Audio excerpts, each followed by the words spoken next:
Hey guys, and welcome to the Working Money Channel. So here we go, guys, Friday, May the 3rd, and as we saw Bitcoin slowly climbing yesterday, now, while we're seeing it's kind of stalled a little bit here, just under $59,000. We've been flirting with that $59,000 level for a while. It is critical, when you look at where Bitcoin came back down, right back in here in early March.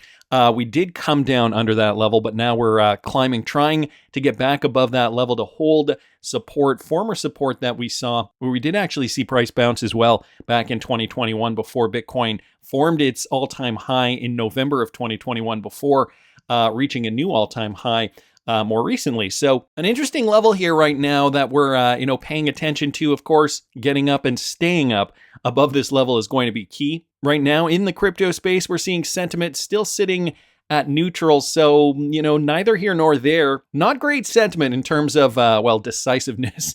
I feel like, at this point in time, people are wondering, okay, well, what do I do? When's this next leg up going to happen? Zooming in, though, if you look at Bitcoin, it is up 1.41% in the last 24 hours, and Ethereum is down, guys, 1%. We've got other cryptocurrencies. Luckily for us, XRP has also been doing quite well. It just switched over to the negative, but we have been seeing positive moves for XRP. The other thing with XRP is that we did not actually see it go down as much as Bitcoin did when Bitcoin was pulling the rest of the market down with it. So we've got the crypto market cap that is up a little bit to $2.22 trillion. And so that's up 2.28%. 24-hour volume, that is down. So we're not seeing the activity that we have been seeing, but I have a feeling that's going to ramp up again very soon. And dominance is down too a little bit, 52.7% again. Altcoins have been gaining steam, as you guys can see in the last 24 hours. Some of these altcoins have been doing fairly well, although, some of them are still in the negative red territory. There have been a few that have been doing, that have really just been knocking it out of the park. And so sometimes we see this where, some altcoins are doing better than others and Bitcoin's just kind of meandering about, and we don't really have an explanation for it. So getting up above 59,000, that's going to be key when we look at XRP at the moment. We are now just down below where we were yesterday in and around 51.5 cents per coin. Not too much movement there for XRP. Larger market moves are likely going to be seen when we do see more activity. And then retail will follow. We don't want to be tailing along with retail. We want to be in before the big moves begin. Guys, I happen to see this. DJ Peter Vass posted this: large dormant XRP movements spike as open interest surges. So this might give us a bit of a hint of where those big institutional wallets, the big whales, are buying. XRPC spike in dormant token movement. In an analytical post yesterday, the crypto behavior resource leveraged its token age consumed metric to identify a massive spike in the number of old tokens moved by market participants, with the value surging to $130.14 billion on May the 1st. So this is the most latest report from Sentiment, just posted yesterday evening. XRP Ledger has been seeing an abundance of dormant tokens moving up in May. Our token age consumed metric indicates that this was a remarkably similar spike in old coins being moved compared to the April 13th spike just before markets tanked and XRP dropped negative 16%. Let me just click on that for you guys. So that was before it dropped 16% in value. This time around, however, there is an argument that this old coin movement is related to potential buy the dip interest from key stakeholders, and the prices have been climbing mildly since this May spike occurred. Also keep in mind the increasing open interest on exchanges, which has just reached a 3-week high. So guys, this was the amount of XRP that had been moved on April the 13th before that huge dip. And now, guys, we're seeing the same thing, but XRP is climbing. So May 2nd, XRP total open interest on exchanges has now reached 483.4 million, the highest since we did see back in April. So those are those total amounts up there. You guys can see that represented by that blue bar there. So I don't know. XRP, again, at a very attractive price point. I keep saying this, once we do see this thing take off, I think these prices will be history. I don't think we're going to get back down to these levels again. Remember, we were up here before this April 13th dip. Then the market dipped, and then we haven't really been able to regain that same level. We've just been kind of trading underneath here. So, I could see why institutions, why the big players, the whales, are wanting to get into XRP right now, right at this moment here. Anyway, wanted to thank DJ Peter Vass for pointing that out. Riz XRP here, also bringing us this, guys. Don't panic, because it's coming. If you're feeling doom and gloomy, feeling a little impatient? Well, maybe Raoul Pal can make you feel a little bit better about that. As I've always said, is crypto markets are volatile by nature. It's a 70% volatility asset class. It has deep drawdowns and it has tremendous upside. In fact, it's the best performing asset class in all recorded history. But with that best performance comes volatility. It's something I warn about in this don't fuck this up thesis, which is don't take leverage. Don't try and trade around or FOMO into stuff. Just be careful what you do and stick to the basics, stick to the bigger tokens. If you're going to degen into stuff, do it in the smaller stuff because that stuff's much more volatile. Your probability of getting it wrong is very high, although you can get 100x in the space as well. I understand that's attractive to many people, but I'm trying to keep everybody on the straight and narrow. And when you see these drawdowns, it always feels terrible. And I've been doing this since 2013, and they always never feel great. But the reality is it's normal. So it's normal in the fact that in the last 12 months, you've probably forgotten this, but this is our 5th or 6th 20% pullback in Bitcoin. So you've dealt with this many times before. You just kind of forget it, which is weird. And I think Coinbase put out a super interesting tweet, which was there have been 5 Bitcoin bull markets. In an average bull market, you'll have to survive the following to ride it to the top. 6, 5 to 10% drawdowns, 3, 10 to 20% drawdowns, 2, 20 to 30%, 1, 30 to 40, 1, 40 to 70. And that's all during a bull market. So it takes a certain kind of gumption. It takes an ability to turn off Twitter, to turn off your screens and say, has my thesis changed? Is the adoption of this technology stopping? Is there any other reason that it's going to slow down? Where are we in the business cycle? I spend enormous amounts of time trying to educate you guys that this is a macro asset and it's driven by the business cycle. Just happens to be forward-looking like technology stocks, and it's driven by the liquidity cycle. So has something changed in the business cycle that would tell us that we're going to have a failed crypto cycle? Well, in all probability, that's a no.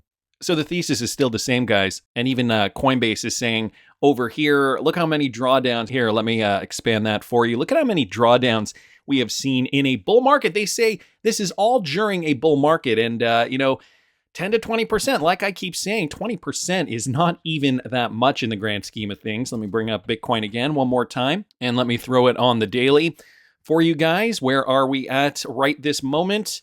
We are at a 23% drawdown. So this is nothing in the grand scheme of things, guys. Just be mindful of that. So wanted to thank Raoul Pal, of course, and Riz just for posting that. Who saw this? This would be a huge catalyst if we did see this, if this is actually true. I don't know. I haven't been able to confirm this report, but Good Morning Crypto here saying that numerous reports are stating that Robinhood is relisting XRP by May the 31st. Now, again, this is not confirmed. I don't know where he's getting his information. Back in November of last year, there were also rumors that Robinhood was to relist XRP by Q1 of 2024. Obviously, that did not materialize. So I'm keeping my eyes peeled. And if I hear anything else, guys, I will let you know. I kind of don't like these unsubstantiated rumors. I would like some sources here, but it did catch my eye, so I thought it was worth at least mentioning in case somebody else had some more information. So wanted to thank Good Morning Crypto, DJ Peter Vass, bringing this up, guys, the most recent update with the Ripple SEC lawsuit and what the legal experts now think about this. I guess I should start off with the official announcement from 17 hours ago. James K. Filan bringing this up, SEC versus Ripple. Ripple has filed a letter in further support of its April 22nd, 2024 motion to strike new expert materials. And in reply to the SEC's April 29th opposition to that motion to strike, Sherry down here saying, I am hesitant about the letter in support of the motion to strike.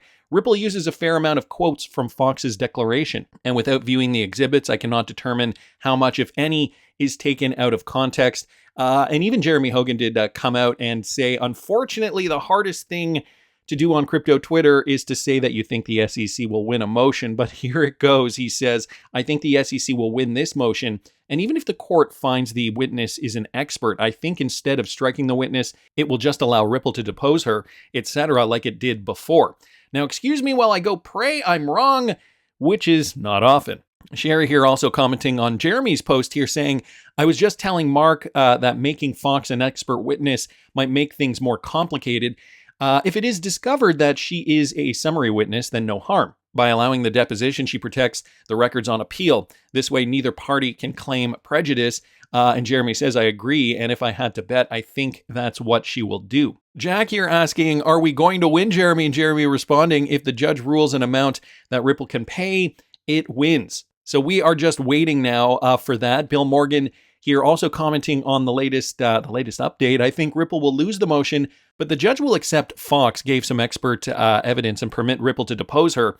Then we can see what SEC says on May the 6th in its reply brief on remedies, and then await a decision on remedies. So we are still waiting, guys. May the 6th, the next date that we should be paying attention to. So wanted to thank Bill and Jeremy Hogan, and of course, James K. Filan for posting that. A new update, guys, has been released on the XRP Ledger, this one courtesy of Michael Branch. Ripple X, the development arm of Ripple, has introduced a significant enhancement to the XRP Ledger aimed at enhancing adoption and usability. Senior software engineer Mayuka Vadari revealed the release of the new specification XLS 38D designed to simplify transaction processes. So this is the latest report here, just dropped a new spec for sponsored XRPL transaction fees and reserves, which would allow platforms to pay transaction fees and reserves on behalf of other accounts without needing to give away free XRP. This makes it way easier to onboard onto the XRP Ledger. So more details are included in this tweet here. Similar functionalities exist on the blockchain network and are often referred to as sponsored transactions or meta transactions. This aligns with the industry's trends to provide users with familiar mechanisms for managing transactions specifically. And of course, if it is easier to onboard onto the XRP Ledger, it's just going to make it more attractive for people to utilize this particular piece of technology here rather than going to a competitor. So at the end of the day, right, it's all about the user integration and how the end user actually interacts with the platform. That is, ultimately how we're going to see more XRPL adoption occur, right? It's all about the devs. The developers have to want to build on this particular platform in order to increase use cases, right? And that's going to eventually create more demand for the XRP token. So I wanted to thank Mayuka here and also Michael Branch, of course, for posting that. I happen to see this too, guys, courtesy of Subjective Views, Ripple and Digital IDs. Did you know that there was another partnership here? This partnership apparently has to do with data privacy Brazil. Okay, so working with Brazil to identify how to build an inclusive digital ID. And Ripple is part of this, guys. Data Privacy Brazil is an organization dedicated to promoting a culture of data protection and digital rights in Brazil and globally. Through a multidisciplinary team, they offer training, events, certifications, consultancies, and research to raise awareness and address inequalities in data societies. Their mission is to inform, disseminate, and innovate knowledge in privacy, data protection, and new technologies with a vision to become a leading reference center for Brazil. And so here you guys have it. This is in Spanish here, but you guys can see Ripple, a partner of this data protection project. The Citizen Architectures in Digital Identity project supported by Ripple is releasing a series of content focused on the topic. The project aims to explore how digital identity and data protection intersect with the framework of building a digital public infrastructure. So for a company that is all in on the digitization, the tokenization of everything, of course, digital identity, protecting your identity too. And I feel like, this is going to be a big talking point moving into the next decade because digital theft and identity theft has been a big problem. I'm sure not just in the Western world, all over the place. So, it is interesting to see that Ripple is, focusing on this with Brazil. I wonder if it's going to be one of those things where, okay, if we can do this really, really well with one country, let's expand it and make it a global product that we can offer for our clients. And I'm speaking from Ripple's perspective there. So this is some more interesting news. Wanted to thank Subjective Views for pointing that out.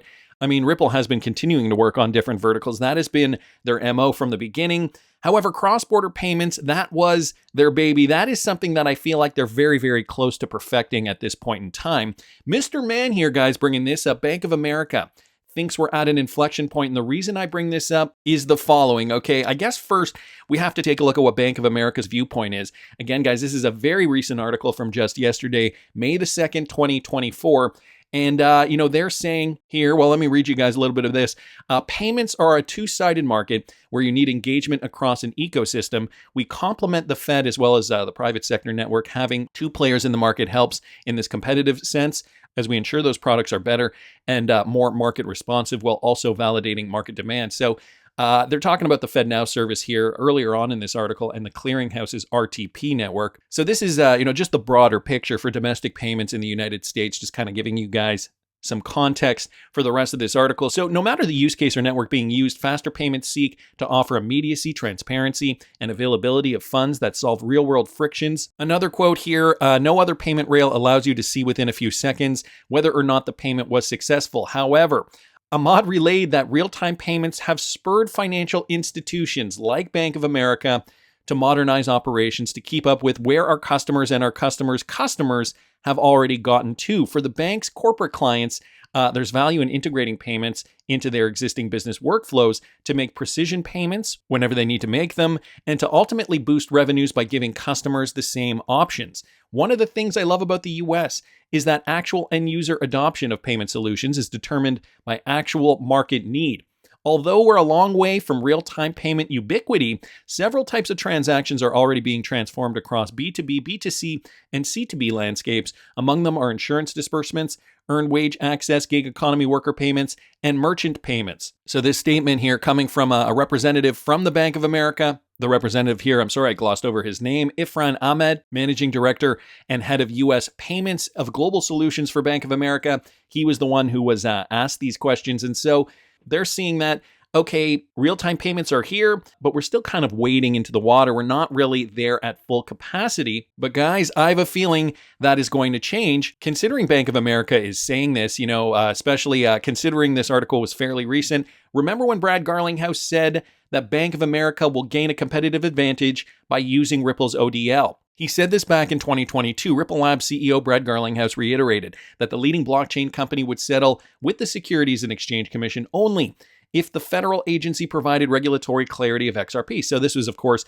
before we got that clarity. Garlinghouse disclosed to Link2 Director of Member Sales, Nick Barafato, and he talked to him at Ripple's Swell 2022 event in London.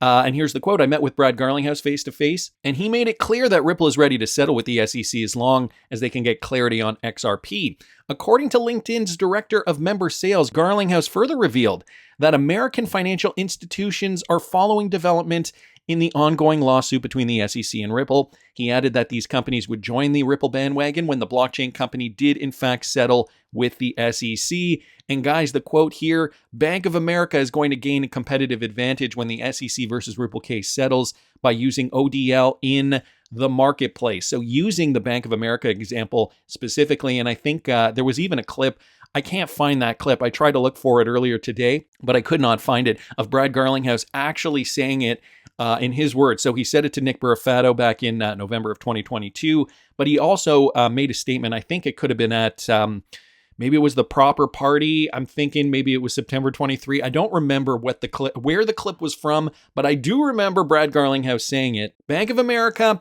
is one of their biggest clients in the United States. They have a very, very keen vision, and they're eyeing XRP Clarity to make their vision a reality. So leveraging ODL, the fact now is that, Bank of America is seeing that we're at an inflection point and the lawsuit is almost done. So it reminded me of this, guys, from all the way back in 2020.